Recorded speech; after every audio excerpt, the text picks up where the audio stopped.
Merci à vous. Je vais donc suivre l'ordre de notre présentation. Donc, nous avons maintenant un peu la scène de nos discussions. Et vous savez que, en matière de marché, le dernier événement ou le sujet du jour, c'est la taxonomie.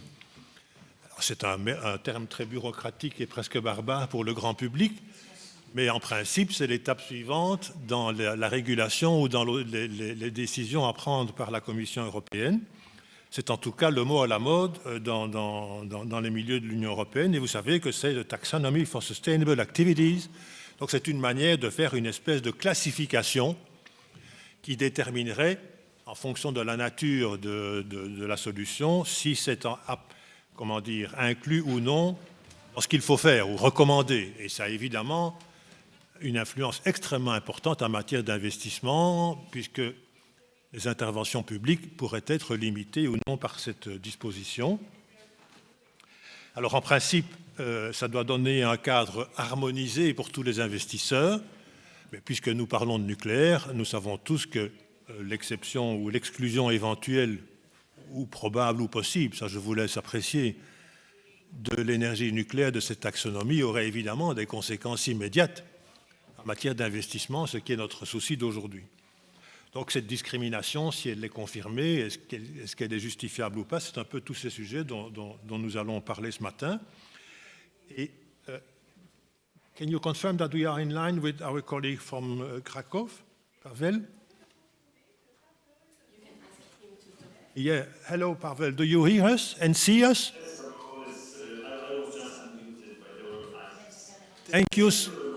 Thank you so much for joining us. You have the floor. You are the first one, and I would like to remind you that ideally you should limit your speech to 5-6 minutes so that we can later on have a discussion among each of the panelists. Okay, of course, I will do my best. We do not see you so far. Can you check if your video system is actually working? Yes, it's working. Definitely, my video system is working. We missed the picture.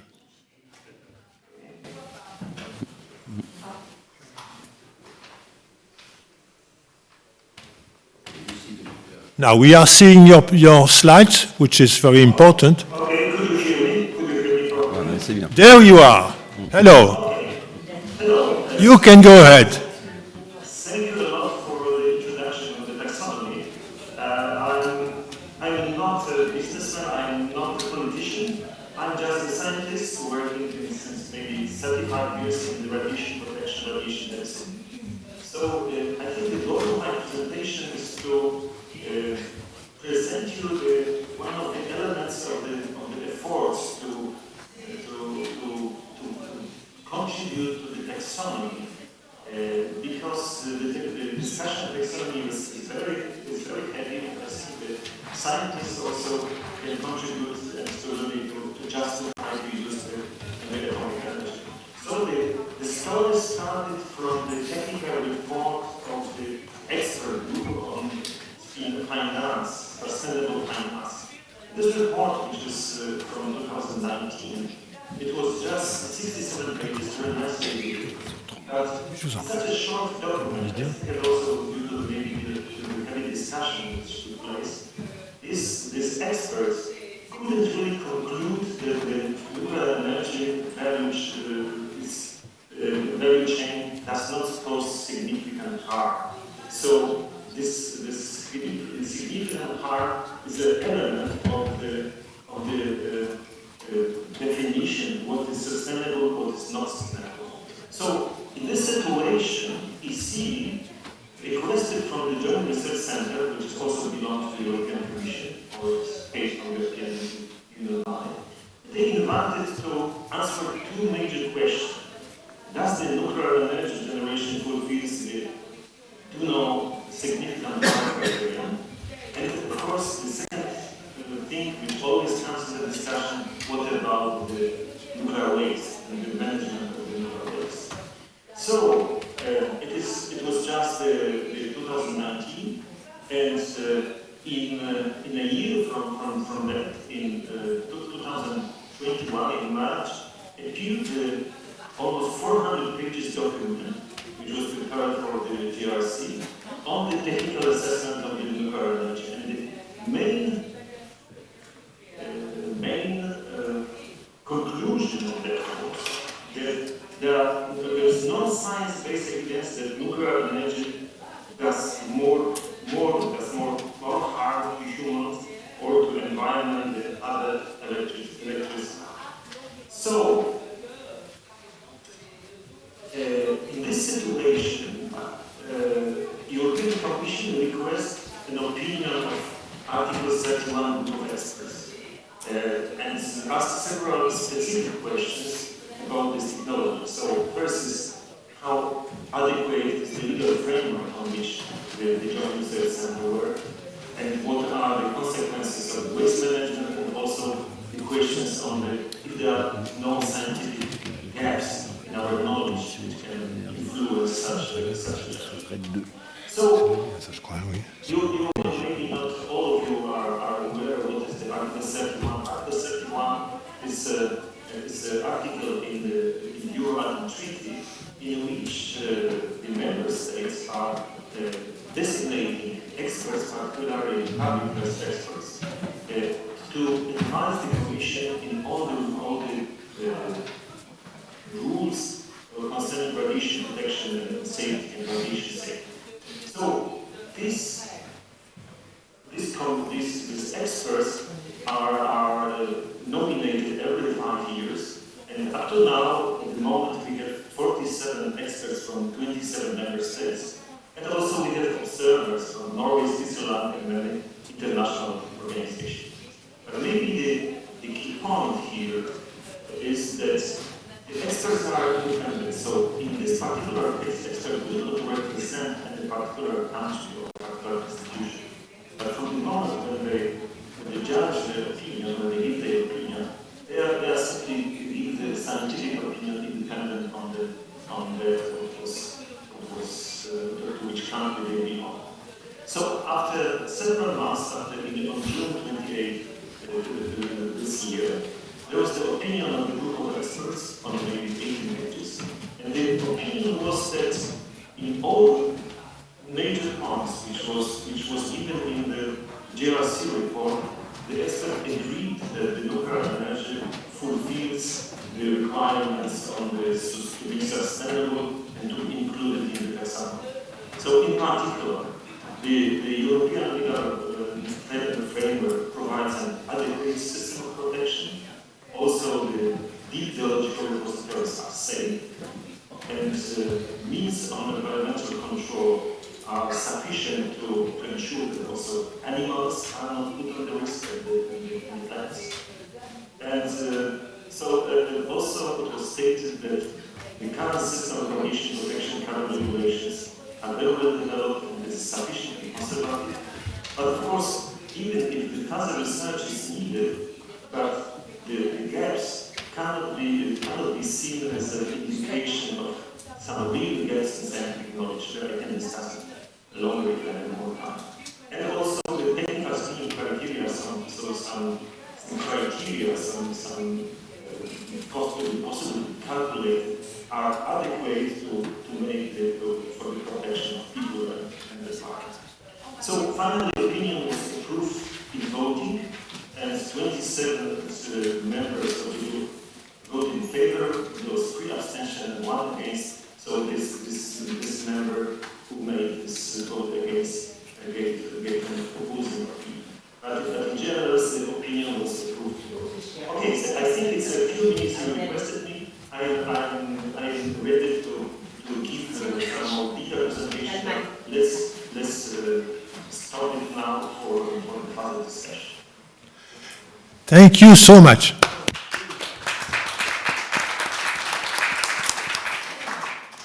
I just wanted to advise you, Pavel, do not apologize not being a politician. I think you were in your right role in this group of experts, and we are thankful for this.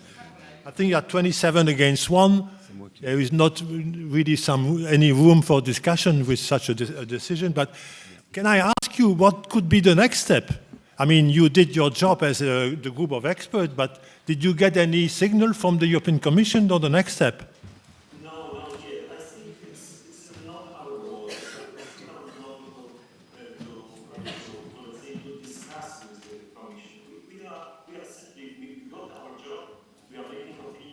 that's the end. We are not part of the political discussion. That's not our role. I think it's a quite good solution, and it assures somehow independence of the people, not to be involved in the direct discussion. We got the job. We said, okay, all the GRC report was showing in proper words, and the 400 pages are a very nicely prepared and reliable report, which proves that nuclear energy is safe and also in this regard. There was some discussion, of course, about the accidents, but maybe we can talk later about it. Thank you. Please stay with us. We will probably be back in a few minutes once we have listened to the other speakers.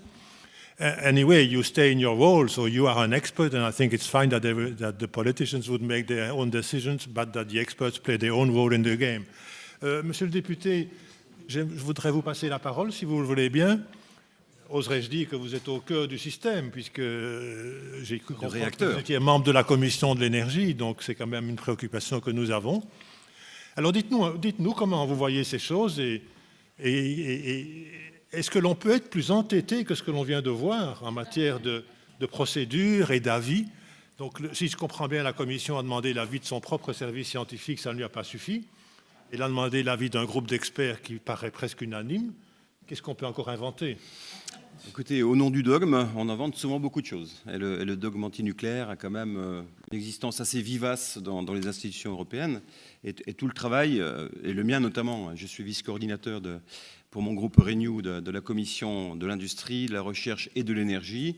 Et tout notre travail, c'est de faire, je prends un gros mot, notre lobby pour expliquer que le mix énergétique est bien la compétence des États, qui a un objectif qui est fixé, qui est l'objectif du Green Deal en 2050, donc de la décarbonation totale pour 2050, et que dans ce cadre-là, on ne peut pas regarder les énergies avec autre chose que ce prisme des dégagements carbonés.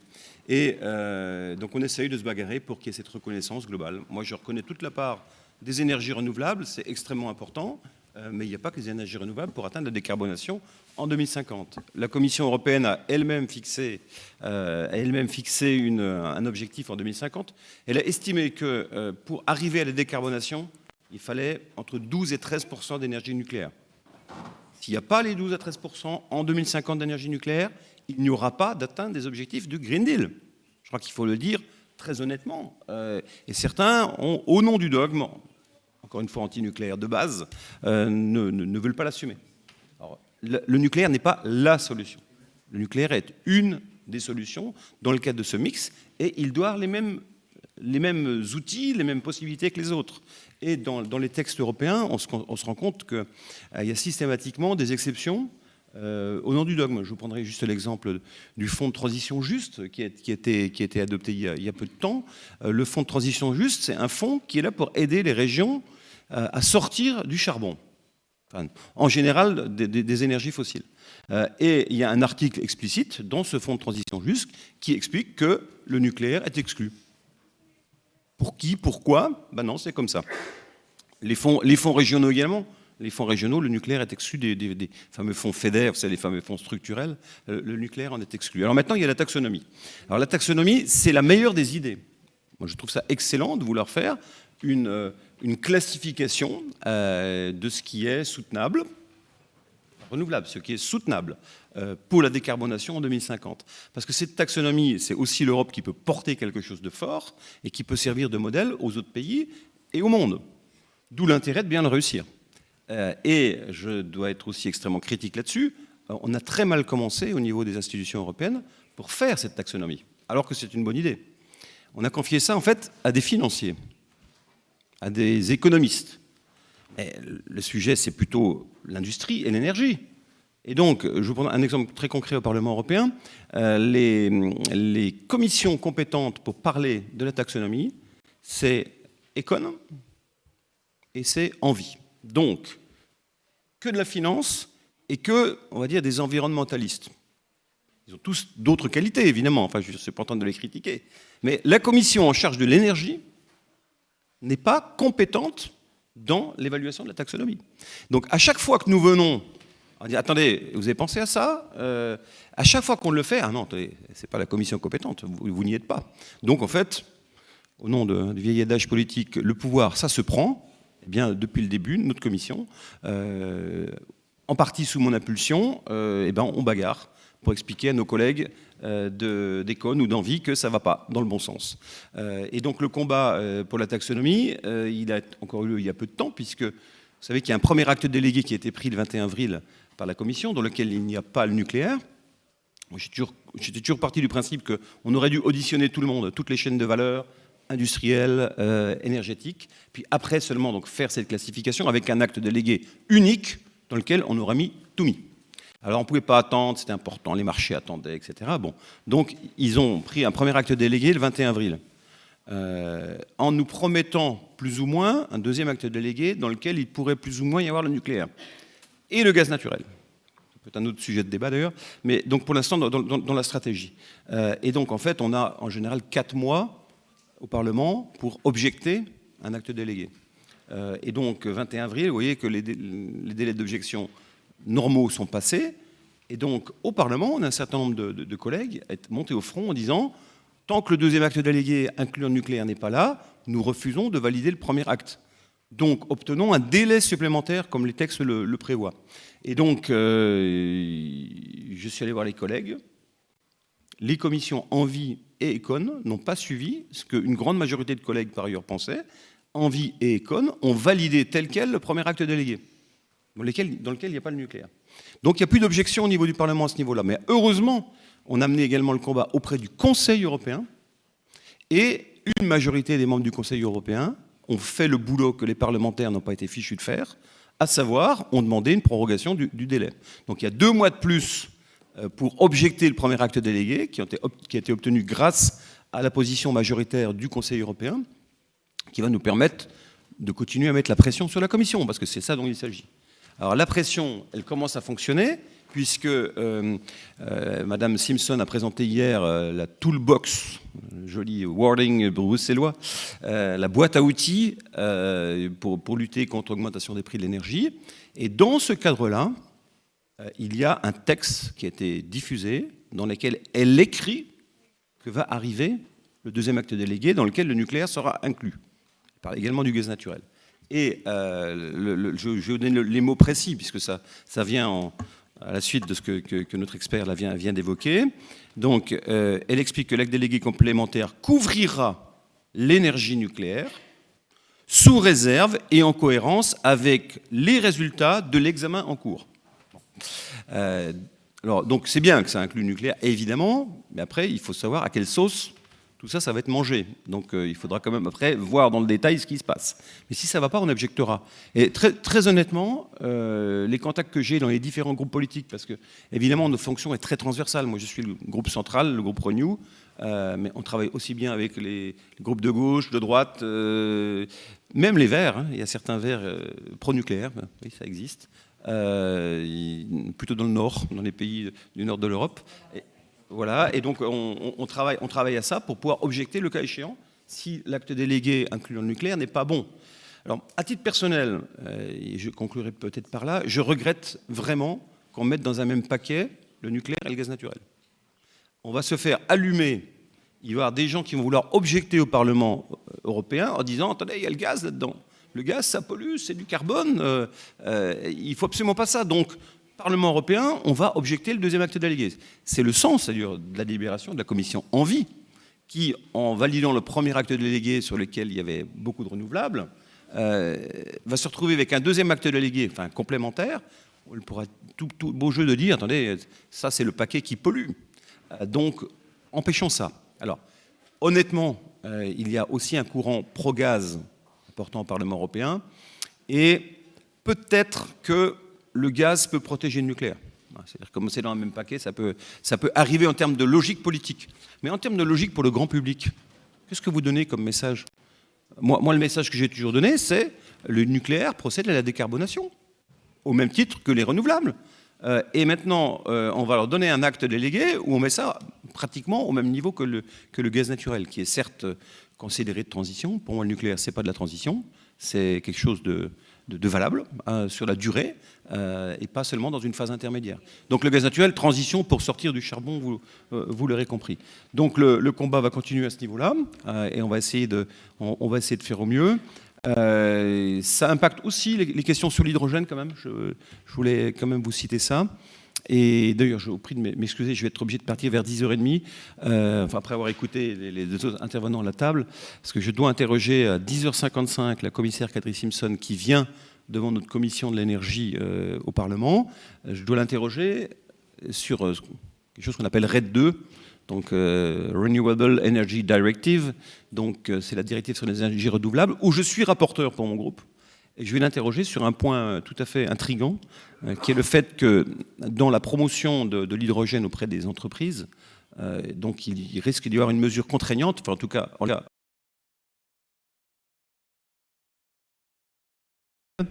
à utiliser, je vous le fais simple, pour ne pas être trop dans les détails, mais à utiliser 50% d'hydrogène renouvelable dans leur cadre de leur mix énergétique. Une entreprise qui va consommer 100 en énergie devra avoir 50 de renouvelable, donc essentiellement de l'hydrogène renouvelable. Évidemment, il n'y a pas le mot bas carbone, rien du tout. Et l'explication de la Commission, c'est de nous dire « mais c'est normal, on parle que de renouvelable ici ». Non, vous n'allez pas mettre le bas carbone dedans, c'est purement une directive sur l'énergie renouvelable. Ce qui n'est pas faux. Mais si on fixe des seuils, imaginons qu'on dise 100% de l'énergie des industries doit venir du renouvelable, on tue les autres qui ne sont pas dans le texte. Donc en fait, je vais lui poser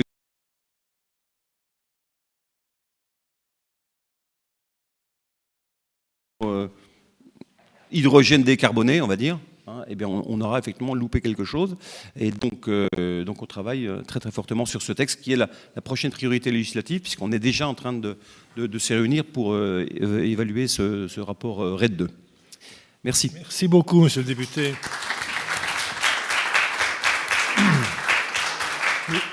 Nous savions que vous aviez une contrainte de temps, donc je vous remercie d'autant plus d'avoir fait l'effort de venir nous rejoindre. Est-ce que vous pourriez peut-être faire un tout petit pas de plus sur la procédure Parlement-Conseil, parce que j'ai lu cette semaine qu'un certain nombre de ministres, donc des membres du Conseil, de leur côté, avaient fait position publique, avaient exprimé une position publique, et certains, je crois que c'est des amis de Jessica, ont fait des calculs d'apothicaire pour voir si ça représentait une minorité de blocage, ce qui semble être le cas. Est-ce que, une fois que tous ces travaux politico-bureaucratiques dont vous venez de nous parler seront échus, est-ce que le Conseil a toujours un mot à dire ou bien, je suis navré de dire ça, mais l'acte délégué, se suffit-il? Pourriez-vous donner un petit commentaire là-dessus? Alors peut-être très simplement, donc, je vous rappelle, mais je suis devant des connaisseurs, donc, mais la Commission, c'est un peu le gouvernement, pour transposer ça notamment en France. Voilà, la Commission, c'est le gouvernement, elle n'a aucun pouvoir législatif. Il y a deux co-législateurs, c'est le Parlement européen et c'est le Conseil européen.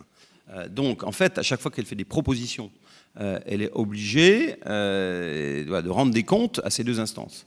Quand on a un acte délégué, il n'y a pas de procédure de débat au Parlement, ce n'est pas un acte législatif, c'est un acte délégué. C'est-à-dire qu'à un moment, le Parlement a donné le pouvoir à la Commission de faire elle-même des actes délégués sans l'assentiment du Parlement. Mais si ça ne nous va pas, on peut objecter. Voilà. Donc on peut présenter une objection dans les 4 mois. Et donc c'est le contrôle derrière, ça va être ça. Ça va être que nous, on peut objecter, mais le Conseil aussi peut objecter. Alors vous faites allusion à cette lettre signée par 14 ministres de 10 pays différents, on va dire ça comme ça, parce qu'il y a des fois plusieurs ministres par pays, notamment en France d'ailleurs.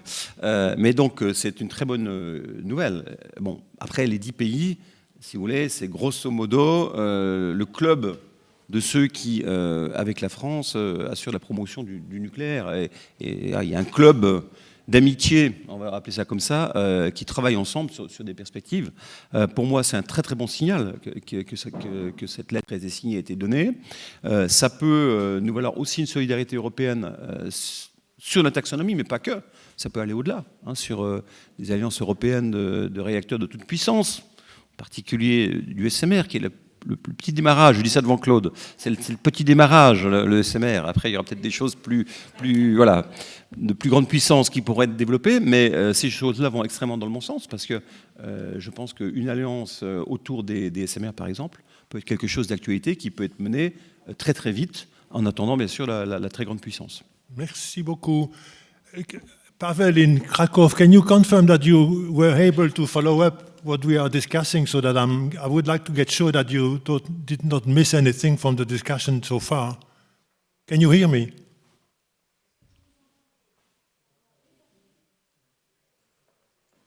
Enfin, j'espère que tout ça est en ordre. OK? Fine. Jessica. Le voilà. I was just wondering whether you could follow up what we discussed so far and get sure that you did not miss anything. We cannot hear you.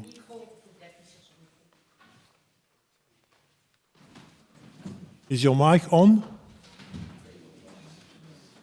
Obviously, he was listening. Thank you. We will be back in a minute. Jessica, I'm so pleased to welcome you today. So Jessica Johnson is representing Foratom, which is the nuclear industry trade organization in Europe, well known by everybody. We are very interested to know how do you react to this? What kind of point of view did you express on behalf of the industry in the last weeks or months? I'm sorry, you did not hear me. Excuse me. I was too far from my mic. So we are interested to listen to you, and please tell us how you feel about this.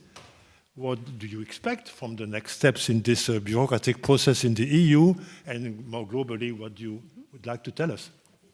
Merci beaucoup, surtout de m'avoir invité à participer dans ce panel. Le sujet de la taxonomie est un sujet qui occupe quand même pas mal de notre temps au sein de Foratom. Maybe if I could ask for the slides to be put up. So I just kind of wanted to give you all a brief outline of the progress so far and the status on this file. Yes, so as mentioned, Foratom represents the nuclear industry at EU level. If we can go to the next slide, please. Yeah, so maybe there we go. So just to clarify what the goal of this taxonomy was, or this the sustainable finance package. So essentially what the Commission was looking to do was to direct investments towards sustainable projects and activities. And from our perspective, it is a good goal. Indeed, we should today be putting the money in those technologies which are going to take us where we want to go, i.e. towards a sustainable and decarbonized future. When we're talking about that, we're talking 2050. That is less than 30 years away. So we do need to start making the right investments already today. Whilst the Commission has tried to explain that this package is meant to be seen as something voluntary, we've seen that as things have progressed and as other pieces of legislation have come out, it's increasingly going to become a mandatory taxonomy. If we can go to the next slide, please. So, as has already been mentioned, there was the technical expert group that came out with its report on all the different sectors covered by the taxonomy, and they made it clear that they didn't actually have the right expertise to assess nuclear.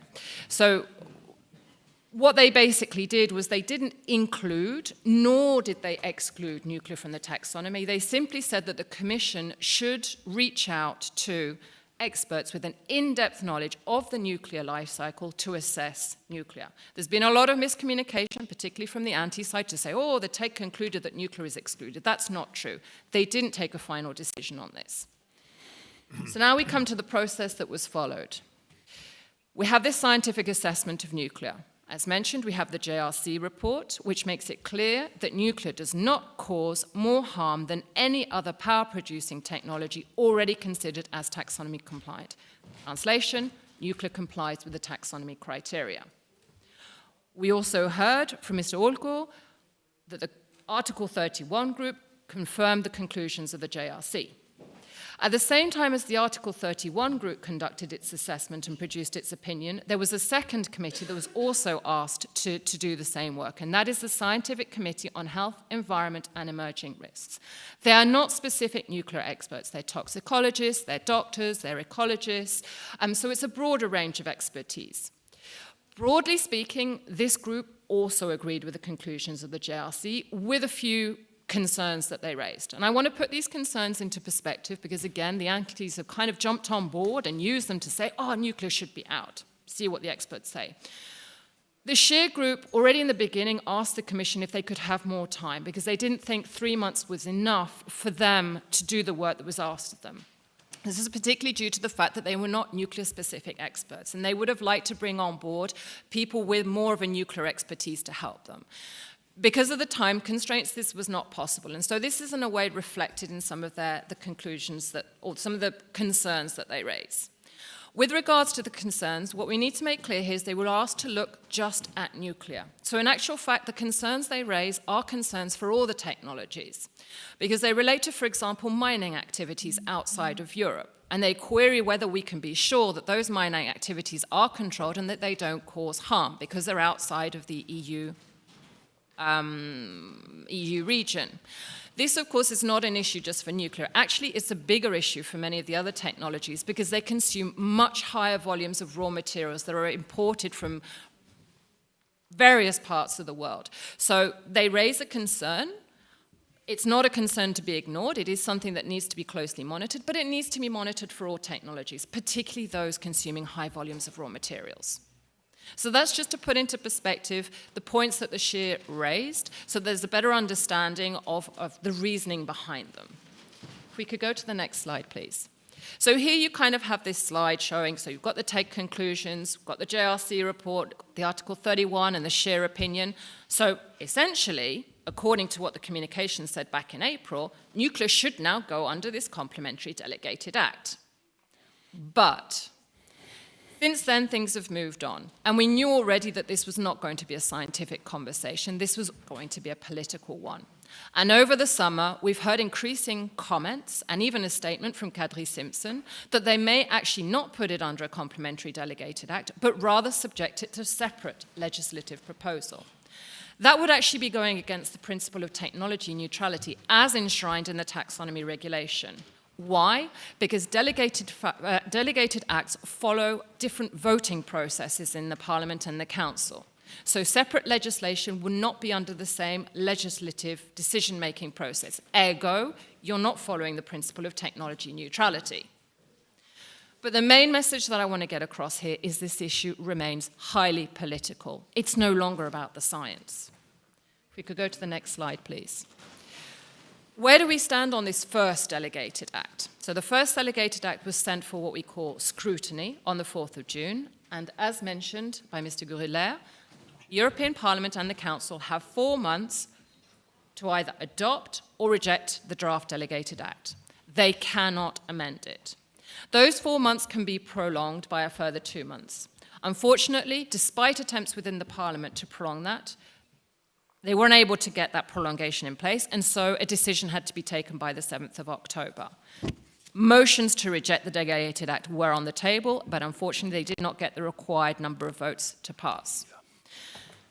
The Council, however, has prolonged the scrutiny period to the 7th of December. So there is still an opportunity in Council for it to be rejected. But one point that I want to also highlight here is the voting process in the Council, because there has also been some misunderstanding as to whether this principle of a blocking minority can be used to block the delegated act. No, it can't. The only way this delegated act can be rejected in Council is if 55% of member states, representing 65% of the EU population, reject the delegated act. Otherwise, it is automatically adopted. Do we think we could get to the 55% of member states? Yes, we're reasonably confident that could be achieved. The problem for us is the 65% of EU population. And that is where, unfortunately, the position of Germany is going to play a very key role because of its population size. And to date, we don't know what Germany's ultimate goal is. Is its ultimate goal to exclude nuclear at all costs, even if that means sacrificing gas? Or are they willing to see whether, in order to support gas, they will accept nuclear? To date, we simply don't know. We do not have a complementary delegated act on the table. We don't know whether we will ever have a complementary delegated act on the table. But what is clear is that if there isn't one on the table before the deadline of 7 December, and that first delegated act passes, my belief is the Commission will simply drop the notion of a complementary delegated act because it has got what it wanted if the first delegated act is adopted. Thank you.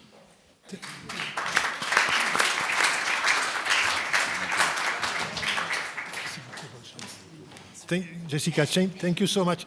Can I ask you, and give you a few minutes more, could you very briefly comment, what could be the challenges for the nuclear industry itself of a negative or a positive decision on this? I mean, I guess it should have huge consequences on investments, etc. Would you be kind enough to make a very short comment on this, if you have some orders of magnitude or figures or whatever? Yeah, unfortunately, we don't have any figures. But one thing is clear, is the goal with these sustainable investments is to be able to provide financing at a lower rate of return. So the cost of financing would be lower. For industries such as the nuclear industry, which have such high upfront costs, investments which have this lower rate of return, so lower interest rates, are very interesting because the higher the cost of finance, the more expensive the project is going to be. So already there is that perspective there. There's also the political aspect to all of this. So this file is now being linked to other files. For example, there are mentions that in future state aid could be restricted to those technologies deemed as taxonomy compliant. So down the line, if nuclear is left out of the taxonomy, there will be a push to change state aid rules to basically cut off, for example, nuclear from receiving state aid. But there's also other mentions of the taxonomy in other files. I mean, you mentioned the Just Transition Fund. That was separate. That was already decided before the taxonomy was in place. But let's be clear. Once the taxonomy is adopted, all EU funds will increasingly be linked to that taxonomy. We've even seen it under the EU recovery and resilience plans. All technologies will need to meet the principle of do no significant harm in order to have access to those funds. So the big question is, does that mean that nuclear can't make use of those funds? And finally, there's the non-financial reporting aspects. Already as of next year, we're going to be affected because of the uncertainty. Under Article 8 of the Taxonomy Regulation, companies subject to the non-financial reporting requirements will now have to report on the percentage of their activities which are taxonomy compliant and the percentage of activities which are non-taxonomy compliant. This is to provide information to investors. So utilities with a high share of nuclear in their mix will find that they're going to have to declare a large percentage of their portfolio as being non-taxonomy compliant. And that could potentially trigger investors from moving away from investing in those companies because they see such a high percentage without really understanding the reasoning behind it. Thank you, Jessica. I think it was worth having these further comments on the huge challenge. Tu sais, green bonds, dis un mot là-dessus parce que c'est important. Le nucléaire est exclu des green bonds et pas le gaz. Indeed, yes. So we have the green bonds which have been issued. We have also this EU eco-label on retail financial products. The EU eco-label is important because it's going to apply to pension funds. For example, pension funds, people put the money in today and only hope to receive it back in 30 years' time. So again, it's very interesting for the nuclear industry. On this eco-label, it's not been adopted yet, but the proposal is that any company which derives more than 5% of its turnover from nuclear activities will be excluded from applying the eco-label. This compares to companies with which have oil and gas. The share for oil and gas is 29%. So as of 30%, they would be excluded. I think in a world where we're looking to decarbonize, such a decision makes absolutely no sense. Merci beaucoup, Jessica. J'ai envie de dire qu'avec de tels amis, nous n'avons plus besoin d'ennemis. Donc nous allons poursuivre notre discussion. Please stay with us. Et je me tourne vers M. Alexandre Grien, qui représente ce qu'on appelle en France CFE-CGC, Confédération Générale des Cadres, si je ne me trompe pas, ce qui, pour nos amis des autres pays, c'est le middle management dans les entreprises. Donc c'est important d'avoir aussi un point de vue du monde syndical, parce que vous êtes quand même syndical d'une certaine manière. Non, tout à fait également. Donc s'il vous plaît, donnez-nous votre point de vue. Vous êtes le bienvenu. Alors, tout d'abord, je voudrais rebondir sur les propos de Jessica. Oui. Effectivement, si le nucléaire n'est pas dans la taxonomie, il n'y aura plus de financement privé. Il risque de plus y avoir de financements publics nationaux du fait du lien entre taxonomie et le régime d'aide d'État. Et troisième point, il n'y aura pas de fonds européens. Conclusion, il n'y a plus de financement du nucléaire, donc il n'y a plus de nucléaire. Donc effectivement, c'est l'avenir du nucléaire qui est au cœur du sujet de la taxonomie. Alors, peut-être la CFE-CGC, c'est le deuxième syndicat de salariés dans le secteur énergétique français, qui est le secteur de l'électricité et du gaz. Et pourquoi nous sommes sur le sujet de la taxonomie? Tout simplement parce que c'est l'avenir des emplois qui est en jeu. Et des emplois des salariés du secteur énergétique, notamment français, où il y a beaucoup d'emplois dans le nucléaire. Il y en a 220 000 salariés dans le secteur nucléaire français.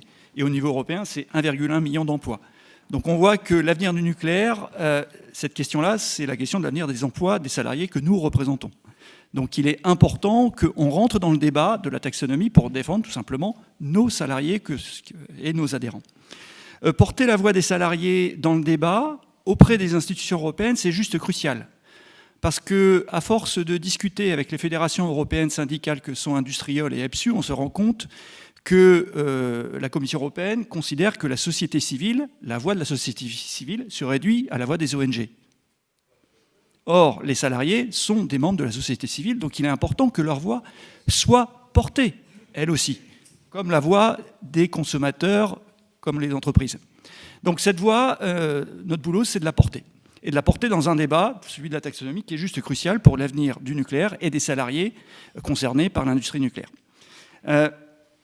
Alors c'est pour ça que nous avons agi, et on a agi par un levier qui est exactement celui qui a été développé tout à l'heure sur le levier des chefs d'État. En janvier, puis en juillet, nous avons collectivement, c'est-à-dire des syndicats d'un certain nombre d'États membres, signé un courrier commun adressé à la présidente de la Commission européenne, avec des arguments aussi techniques que scientifiques, mais aussi sociaux, pour expliquer que le nucléaire devait être intégré dans la taxonomie et devait impérativement être intégré dans le deuxième acte délégué, qui est en cours de débat, et Christophe Goudler a expliqué où est-ce qu'on en était. Ce qu'on a cherché, c'est une alliance de syndicats d'un certain nombre d'États membres, et vous aurez remarqué que notre alliance qui a démarré en janvier 2021, qui a été prolongée par un deuxième courrier en juillet 2021, elle s'est traduite par une alliance des États membres, par la tribune qui a été signée la semaine dernière par les ministres des Finances. Donc on caresse l'espoir d'avoir initié le mouvement d'une alliance de différents États membres sur le nucléaire, et l'action syndicale a démarré le mouvement en 2021 sur le sujet.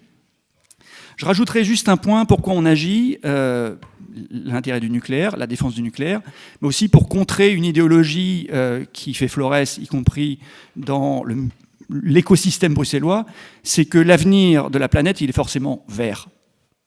Et nous, on a un vrai problème avec l'utilisation de l'adjectif vert, puisque c'est un adjectif qui ne veut rien dire, et chacun peut y mettre sa définition. Et effectivement, certains disent le vert, c'est forcément renouvelable, comme l'a expliqué Christophe Goudler dans son intervention. Donc pour nous, le mot vert doit être proscrit. Il faut plutôt utiliser climat, bas carbone. Alors une fois qu'on a dit ça, il y a une deuxième voix qu'on a voulu porter, c'est une voix experte. Nous représentons les cadres et ingénieurs. Il faut juste rappeler aux décideurs politiques que ce n'est pas des télécoms, ce n'est pas des chaussettes, ce n'est pas des courgettes, on parle de l'électricité. Et que l'électricité, il y a des fondamentaux techniques et économiques qu'il faut avoir en tête quand on prend des décisions de politique énergétique.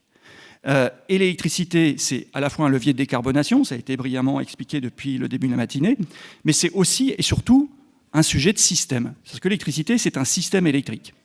Et un système qui doit être résilient, décarboné et résilient.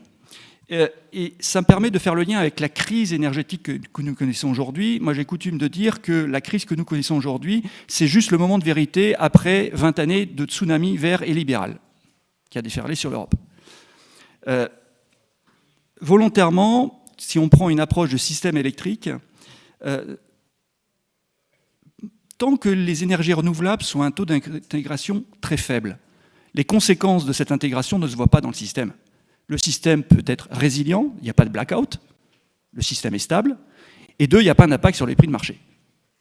Le problème, c'est qu'on a un marché européen intégré, interconnecté, donc un marché spot européen, et on a de plus en plus d'ENR, notamment dans un certain nombre d'États membres.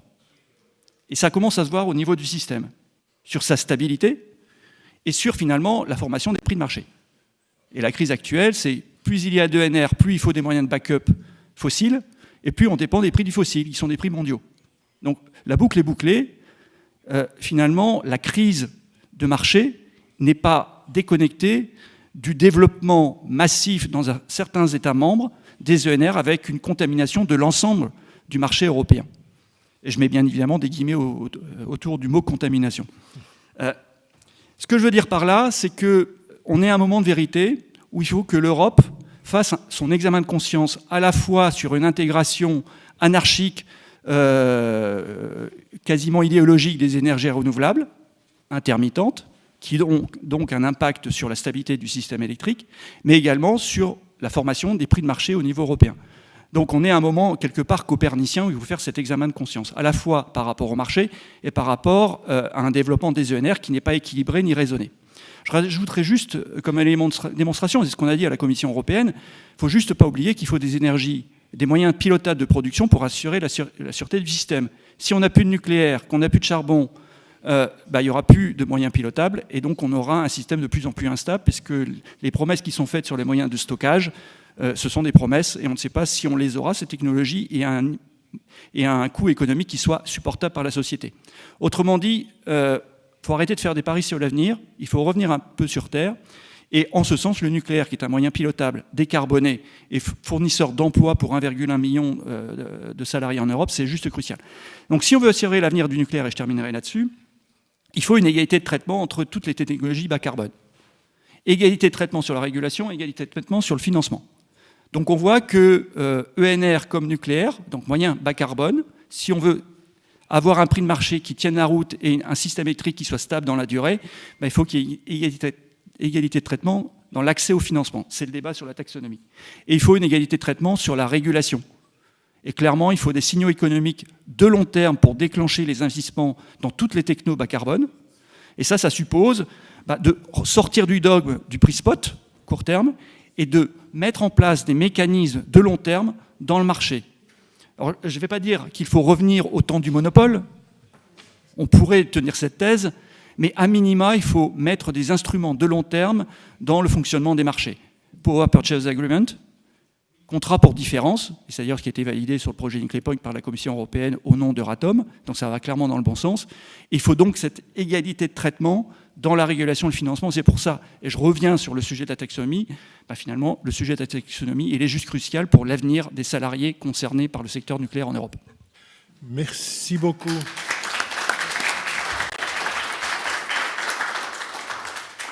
Claude, we are a bit late, but I think it was worth having the opportunity to listen to everybody. We now have to move to a colleague online. Do you have any signal from Hungary? He's online? Video, yes. Joseph, do you hear us? Il est hongrois. Il est hongrois. Et il a préenregistré sa vidéo, donc il n'est pas... Ah, ok, fine. Parce que j'ai signataire de la lettre. Elle est traduite en anglais, et vous aurez aussi, pour ceux qui le souhaitent, la traduction en français dans les... So, I don't know whether everybody did hear Claude. So, this is a pre-recorded video, but normally you should be able to listen to him in English, even if finally, does he speak Polish or Hungary? Or Hungarian. Anyway, the issue is to understand what he means. So it's another colleague from the trade union. So Joseph, I would like to avoid misspelling his name, so that's why I'm so careful with his name. He's the president of the Federation of the United Trade Unions in the electric energy industry in Hungary. So I think it's, as you are, Alexander, the right person to speak on behalf of the employees themselves. Can you launch the video? Thank you. Juste pour votre information, M. Silaghi, voilà. je pense au contrôle d'Anne, est un des co-signataires de nos courriers du mois de janvier et du mois de juillet. Et effectivement, nous avons souhaité avoir une alliance qui ne se limite pas aux syndicats français. Il n'y a pas que la France, et il n'y a pas que la voix de la France, et qu'il vaut mieux être plusieurs États membres, les plus nombreux possibles, pour avoir une voix qui porte auprès de la Commission européenne. En juillet, nous étions 10 États membres. Alors, enfin... D'Europe du Nord, d'Europe de l'Est et d'Europe centrale. Et quelques pays occidentaux. Est-ce qu'on y arrive?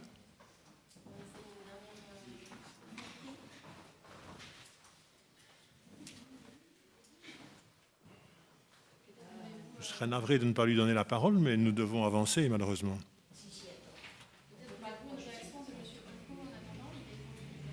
Pardon? Ah, Pavel, can you hear me back from Krakow? Maybe we are waiting for the fixing some technicalities here in Brussels.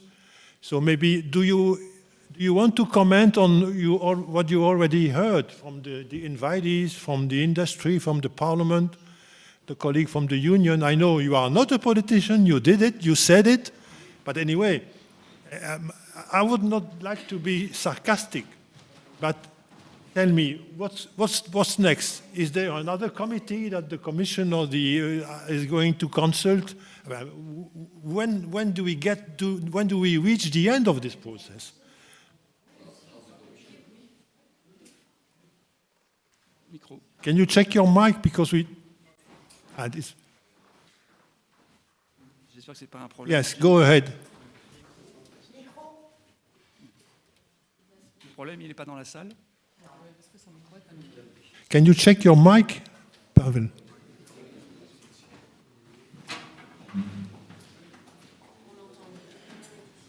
It seems that we are, in fact, to fix this, we have to fix this here and not in Le problème, c'est Krakow. la sono de la salle, en fait. Non?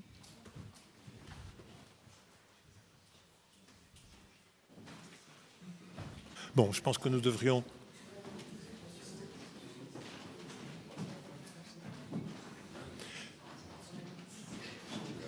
Bon, nous avons quand même, en entendant nos collègues depuis un moment, j'espère qu'il est clair pour tout le monde que nous sommes face à des enjeux considérables, énergétiques, industriels, en termes d'emploi, en termes politiques. Je ne voudrais pas surestimer, mais j'ai l'impression que c'est un des plus gros enjeux des dernières années à l'égard de l'industrie nucléaire. Est-ce que, je me tourne vers vous deux, puisque vous êtes encore avec nous, est-ce que le monde politique au sens large est conscient de la taille ou de l'importance de l'enjeu dans les contacts que vous avez l'une et l'autre avec nos décideurs? Comment voyez-vous les choses? Alors moi, je vais peut-être commencer par le niveau français, parce que en tant qu'organisation syndicale française, on a à la fois fait une alliance européenne pour s'adresser à la présidente de la Commission européenne, et elle nous a répondu à 2 reprises, en insistant sur le fait d'ailleurs dans sa réponse que la décision sur la taxonomie sera complètement liée au rapport d'expertise donc du JRC. Donc elle a tracé le chemin en espérant qu'elle aille au bout du chemin. Mais nous avons aussi, parce qu'on a bien compris comment fonctionnait le trilogue, mis une pression de dingue, alors c'est pas un pognon de dingue, hein, mais une pression de dingue sur le gouvernement français pour qu'il mène la bataille de la taxonomie. Parce qu'on a travaillé en interfédéral entre syndicats français. On avait un autre combat qui était herculéen, qui se gérait en parallèle, mais on a aussi mis une pression intersyndicale française sur le ministre de l'économie, et c'est pour ça que depuis plusieurs mois, Bruno Le Maire a un discours ultra-volontariste, est engagé sur la question de la taxonomie. Donc on a aussi mis la pression, et donc il y a la lecture politique que l'on fait, c'est que la pression française, elle est juste indispensable à l'aube de la présence française de l'Union européenne, et notre lecture politique, c'est que le président français en campagne a tout intérêt à gagner la bataille de la taxonomie pour arriver en campagne présidentielle avec cette victoire en poche. Merci. Donc on est dans un timing politique où le nucléaire est au cœur des sujets électoraux français. Faire lire l'intervention de Joseph par Anna, qui est elle-même hongroise, elle a livré en français, elle se traduit en anglais. Et si nous n'avons pas notre ami hongrois à l'écran, on aura son intervention. Oui, mais je vais donner la parole 30 secondes. Jessica. I used to know some of your stakeholders in the past, so I would like to better know. I don't want to bother you, but would you tell us, do you feel that these very big and important industrial stakeholders are using all their means to be convincing? I mean, vis-à-vis, I don't want that you tell us about your secret processes, but anyway, we have an answer from the political side. From the industrial side, do you feel that they are really aware and I mean, active on this, hopefully reaching an agreement in their favor? How do you feel about this? Yes, I think the industry is very active on this file. To be quite honest with you, there is one big positive about the taxonomy. Forgetting everything that's going on, forgetting all the uncertainty around it, we have suddenly seen a new raison d'être for nuclear. That's from both a political perspective, but also from the industry perspective and also from other stakeholders. First of all, you have the industry. Within Foratom, we are now all working together. Everybody is sharing messages. We're getting all the information we need. We are having the conversations that we have to be had. This is really important because it's only by working together and speaking with one voice that we're going to get anywhere on this file. We then have from the political perspective. As you know, the UK has left the European Union, and when they left a void when it came to nuclear, because very often it was the UK that was flying the flag for nuclear in the Council and in the Parliament. With this file, all the other member states have now filled that void, and the member states are doing everything that they can possibly do to put pressure on the Commission to do the right thing. We're also seeing the broader stakeholders as well.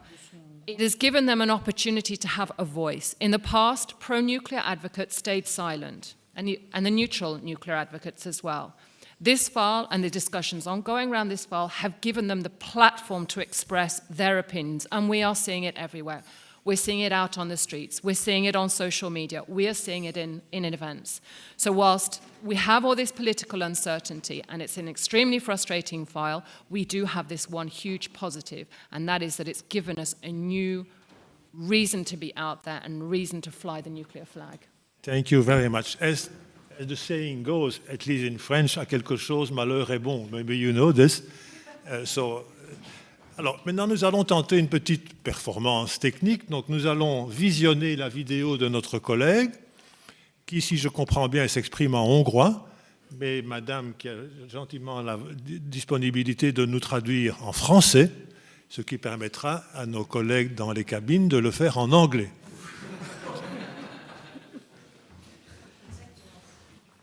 Alors, si tout ça fonctionne, je vous donne la parole quand vous voulez bien, dès que nous pourrons voir la vidéo, si nous le pouvons. Sinon, ce sera notre dernier effort. Non, sinon on entend quand même l'intervention. Voilà, au pire, on le fait en français et anglais. Alors, je vous propose... En toile de fond, la vidéo. Oui, je vous propose d'y aller, madame, si vous voulez bien, comme ça, nous ne perdons pas plus de temps. D'accord. Allez-y. Bienvenue, je suis navré de vous faire intervenir dans de telles conditions, mais c'est pour la bonne cause. Voilà, c'est pour la bonne cause. Donc, imaginez que vous voyez Dr József Szilágyi.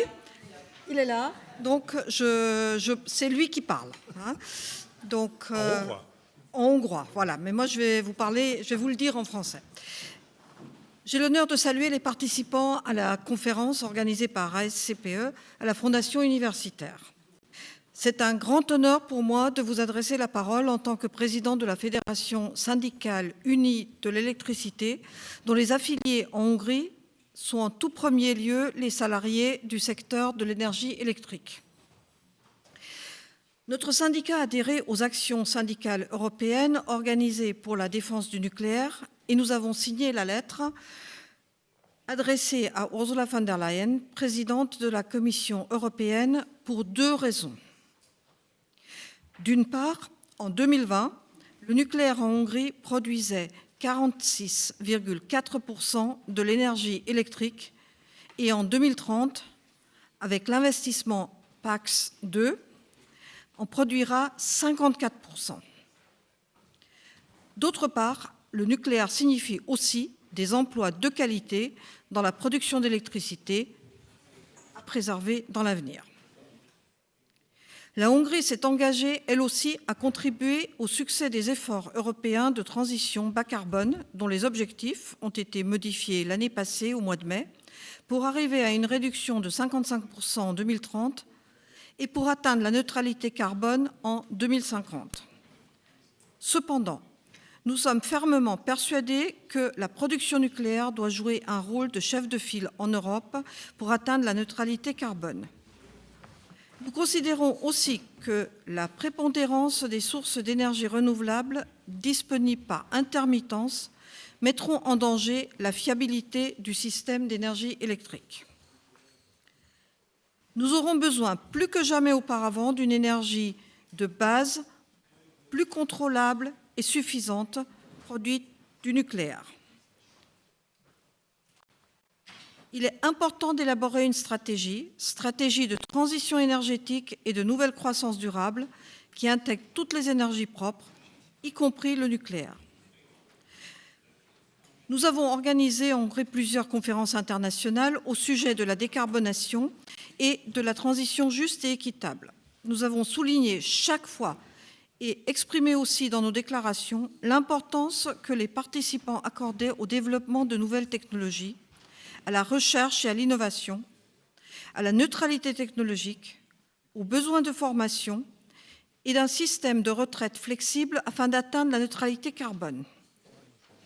Évidemment, la neutralité technologique concerne et doit concerner aussi l'industrie de l'énergie nucléaire. Le développement de l'énergie nucléaire est le gage de la croissance économique soutenable et de long terme.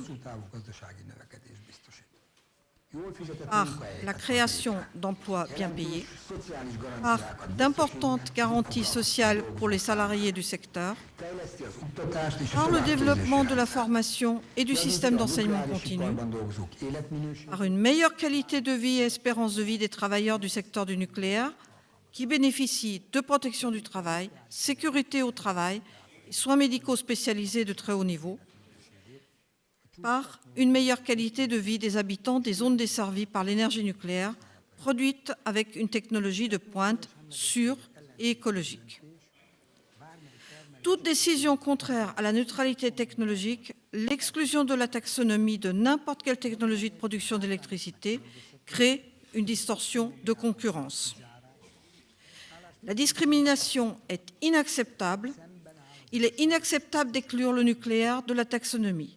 L'exclusion est contraire à l'exigence d'une transition juste et équitable. Nous avons besoin d'une décision respectueuse de la neutralité technologique. Une prise de position contraire ne fait qu'opposer les États membres dans leurs efforts de transition bas carbone entre ceux qui font le choix du nucléaire et les autres. Elle ne renforce pas l'unité au sein de l'Union européenne, mais sème la dissension en opposant les intérêts.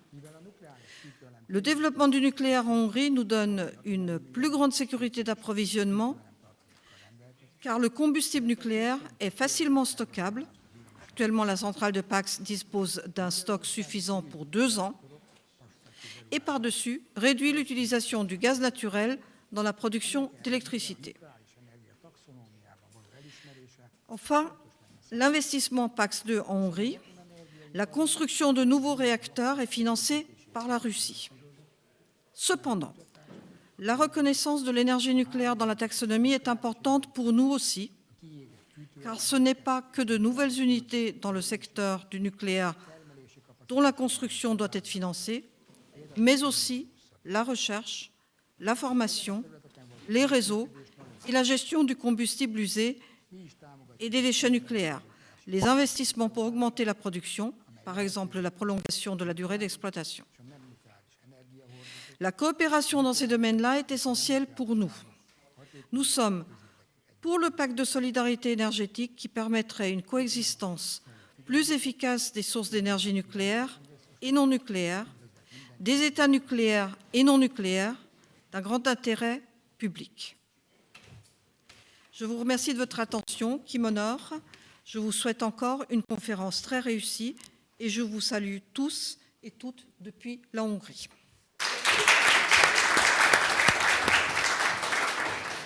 Merci beaucoup pour votre contribution, peut-être inattendue, mais en tout cas bienvenue. Je suis contraint d'en rester là parce qu'il est 11 heures et nous avons pris un peu de retard. J'espère que vous avez les uns et les autres apprécié les interventions et peut-être... Thank you so much. Merci beaucoup, Alexandre. Peut-être nous reverrons-nous dans d'autres circonstances. La mobilisation générale doit se poursuivre. C'est très syndical, ça. Merci. Donc, nous allons passer au sujet. Nous allons passer à notre sujet suivant. Je ne vais pas faire d'interruption. Et donc, nous allons, si vous voulez bien, passer au 3e sujet.